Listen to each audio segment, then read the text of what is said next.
Minnesota just did unthinkable for Muslim attacker who stabbed people in Mall of America last night. The state of Michigan is rapidly transforming into a Sharia swamp, thanks to the reckless immigration policies of liberal politicians who keep allowing unvetted migrants to invade the state at an unprecedented rate. Not only are portions of Michigan being transformed into a mini Baghdad, complete with Sharia patrols, but the state is also being overrun with rampant illegal activity, where the Muslim populace is constantly being busted in welfare fraud and disgusting mutilation practices on little girls. Now another horrifying story is coming out of Michigan this morning, and predictably, the mainstream media is omitting key details to keep Americans in the dark about who is behind it. On Sunday evening, Bloomington police were dispatched to the Mall of America after a man went on a stabbing spree inside of Macy. The attack happened just after 6:45 p.m. and 3 people were stabbed repeatedly,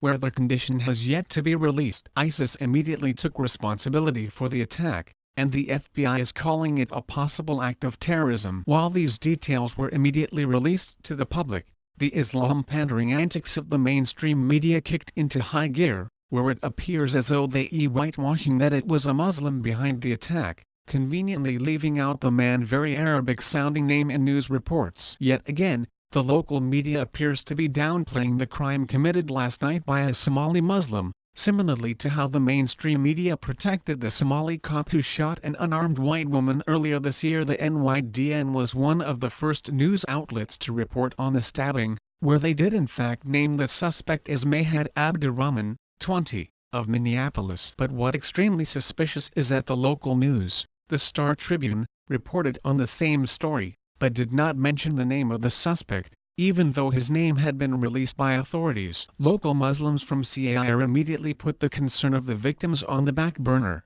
where their main priority was over the potential backlash over Americans learning that the attacker was a Somali Muslim. According to CNN, in response to local reports identifying the attacker as being of Somali descent, members of the Muslim and Somali communities held a news conference Sunday expressing their grief for the victims and calling for unity. "We are also concerned about the potential backlash," said Jailani Hussain, executive director of the Council on American Islamic Relations CAIR chapter in Minnesota. "We understand in street cloud there is more anti-Muslim organizing, and we hope they do not use this incident to divide our community." Ahmed said, executive director of the Somali American Relations Council, had previously disclosed that it was unclear if religion motivated the attack, but we know he is Somali. The Minneapolis Star Tribune quoted him as saying, "Authorities have yet to confirm the attacker ethnicity." CNN was also unable to confirm if he was Somali. Is Minnesota yet again trying to downplay another heinous attack by their local Somali Muslim population, who are increasingly becoming more brazen with their barbarism and lack of respect for our nation laws? Sure appears that way. This shouldn't come as a surprise given the background of the Minneapolis mayor, who is constantly at the helm trying to pander to Islam while punishing her citizens for speaking out against the rampant crime taking over at the hands of Somali Muslims. The city rabid liberal mayor, Betsy Hodges, has gone over the top in her efforts to help Muslims achieve domination in her city, where she recently installed an anti-blasphemy hotline so Muslim refugees could call in and report any American who harassed or spoke out against Islam. Freedom Daily reported that the hotline was specifically set up as a way to target Trump supporters, who Hodges believed would target her precious Muslim refugees to harass them.